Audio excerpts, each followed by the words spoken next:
خبروں میں آگے بڑھتے ہیں اور اب رخ کرتے ہیں ڈیرہ بگٹی کا، جہاں پر پاکستان پیپلز پارٹی CP ڈویژن کے صدر محسن بگٹی پریس کانفرنس کر رہے ہیں۔ اعوذ باللہ من الشیطان الرجیم، بسم اللہ الرحمن الرحیم۔ آج میرا پریس کانفرنس کرنے کا خاص مقصد اور موضوع یہ ہے کہ پاکستان پیپلز پارٹی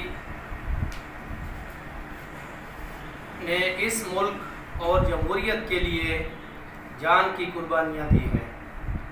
ہمارے چیئرمین بلاول بھٹو زرداری ایک بہادر فیملی سے تعلق رکھتا ہے۔ ذوالفقار علی بھٹو کا نواسا محترمہ بینظیر بھٹو آصف علی زرداری کا بیٹا ہے، اور یہ نیب جیسے غیر قانونی ہتھ کنڈوں سے نہیں ڈرتا۔ اس ملک کو اور جمہوریت کو بچانے کے لیے ہمارے قائدوں کے خون شامل ہے۔ اب بھی اس ملک میں جمہوریت کے لیے بھی قربانیاں دینے کے لیے ہم درائے